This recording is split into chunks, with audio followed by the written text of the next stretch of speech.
Welcome to Tuesday. Let's get a shop update. I worked from home this morning. I got through mail. Then I came up here and I got to work on the 911 alternator removal.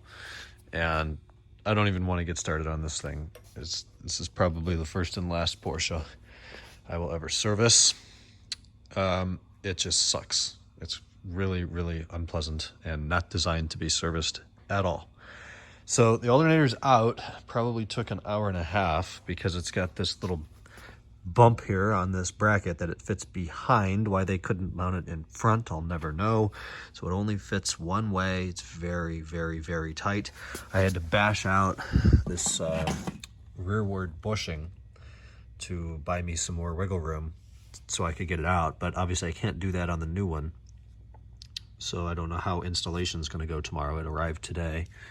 Belt came off no problem. 24 millimeter on a tensioner here, right here. Just put a breaker bar on it.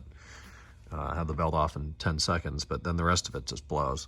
It's got this weird bracket up here and something else, and then this thing fell off. I don't really know where it goes, so we're gonna have to figure out how that's supposed to be sandwiched in there. And the alternator plugs in with a 13 millimeter and that connector down there.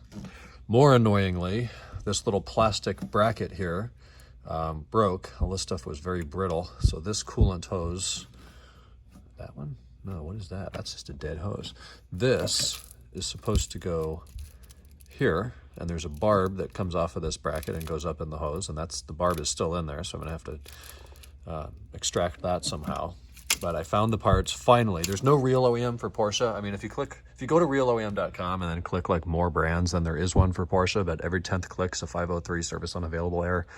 The explosions are not labeled at all. It just shows you a million different hoses and doesn't really tell you this one goes to the radiator, this one goes. It's not good. These are not cars that are designed to be owned by people that want to attempt to work on them themselves, unfortunately.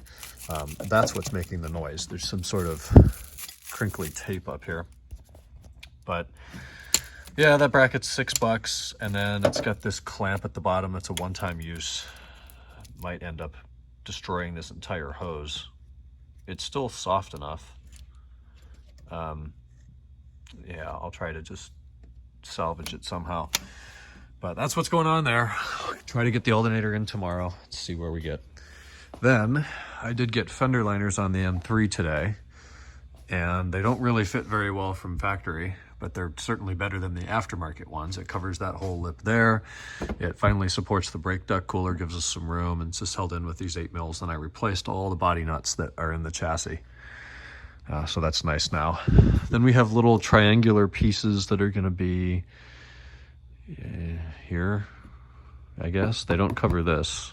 I don't know if there's something that's supposed to cover that or not. Like there's an M-Tech bumper, and apparently that's different from the M3. Well, this is an M3. It should have an M-Tech bumper, but I don't know how to tell.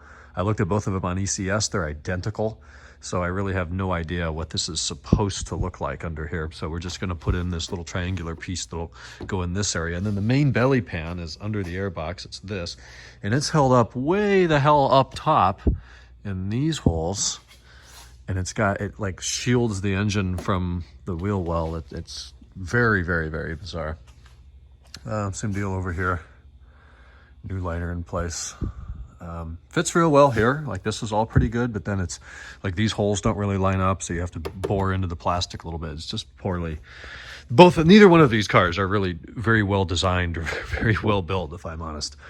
So that's what's happening today. It's been a little bit frustrating. We'll take care of the parts tomorrow. We'll get the right shit. We'll get them done.